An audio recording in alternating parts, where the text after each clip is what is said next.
games, comics, anime. Codenamed Epic. This is Dismal Elephant from CodeNamedEpic.com here with Robin Blackburn. I play Lady Ameliorette Potts with the League of Steam. Very cool. Very interesting concept with the League of Steam, especially with the steampunk era, how it's coming up and evolving to what it is today. Why don't you tell people what is steampunk? Steampunk, in a nutshell, is Victorian era science fiction. Very cool, very cool. Always welcoming a new type of science fiction out there today. Why don't you tell us a little bit of the League of Steampunk? The League of Steam, sorry. The League of Steam. We are a transmedia performance group, and we have a slew of different things that we do. We have a web series. We're actually working on season 2 right now, which will be coming out beginning of February. We also have podcasts, and we do live shows, and you can find all of it at our website at www.leagueofsteam.com. Very cool. Must check out for everybody out there. If you don't know what steampunk is, go to it, find out. You will love it like everybody else out there. What would you tell people that are looking to get into steampunk? Ooh, I would say definitely look up, if you want to do some Google searches for steampunk, I would avoid looking up steampunk and just look at Victorian era items, like if you want to look up Victorian era clothing and things like that. If you want to build your own steampunk, you kind of want to have your own way of doing it, and if you look at just steampunk images online, you'll kind of get everybody else's idea of steampunk, and that kind of goes against what it's all about. It's all about kind of finding your own unique thing. Sounds very cool. I'm sure that everybody out there wants to do their own thing. This is the way to do it. Now, whose idea was it to come up with the League of Steam, and how did it evolve? It evolved actually from, whoa, they just did a demonstration right behind you there. The way the League of Steam evolved is actually there's an event, it's called the Labyrinth of Jareth Masquerade Ball that happens in Los Angeles every mid-July. We put together, a few of us put together some costumes and basically came up with an idea that ended up being the Steampunk Ghostbusters. And we grew from there. We decided we wanted to expand into all kinds of monster hunters as well as the ghost hunters. So we do all kinds of things. We have, we corral zombies and we annihilate vampires and do all kinds of good stuff. That sounds great to me. I'm always a fan of Ghostbusters and anything that could be related to it but in a different way. So this is fantastic. This is amazing to me.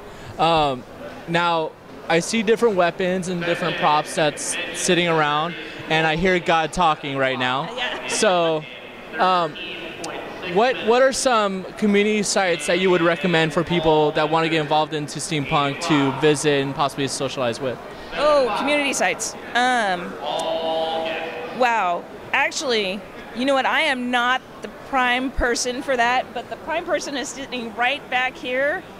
Well, I'm sure if they go to your website, they could find links. Go to our website, so you find all kinds of good stuff, and we'll direct you in all the right places. There you go. Go to their website to find out where to go. That's right.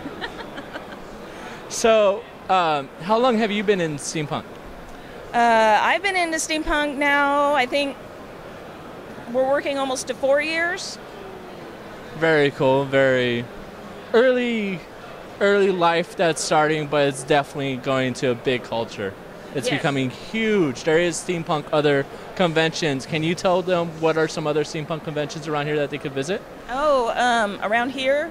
Well, around the country. Around the country. Okay, well, some of the ones that I know of, because we're involved to some extent, there is World Steam Expo, which is happening in Dearborn, Michigan, which actually is, we're really looking forward to that one. There is SteamCon, that's up in Seattle. There is the Gaslight, which is in San Diego. Wow, there's a big steampunk group that gets together at DragonCon. Obviously, San Diego Comic-Con has a big steampunk following.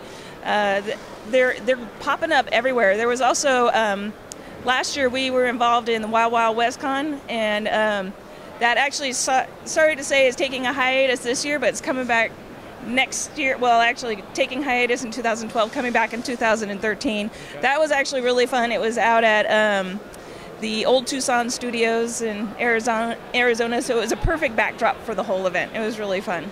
But there's lots of them going on. That sounds great. So there's pretty much a place for steampunk people, no matter where they live, to go and gather and to kind of expose themselves to even a larger crowd rather than just a local socialized group. Oh, definitely. So is there anything else that you would like to tell our viewers and listeners out there? Oh, definitely get involved and feel inspired by whatever it is that you do and whatever you enjoy, and make that a part of your costume and your persona. It's everything existed during the Victorian era, so you can make anything exist now with the whole Victorian look. Sounds good to me. So once again, what is your website? www.leagueofsteam.com. Okay, make sure to visit that, leagueofsteam.com. Visit it right after you watch this. Yes. This Dismal Elephant from Codenamedepic.com. See you next time.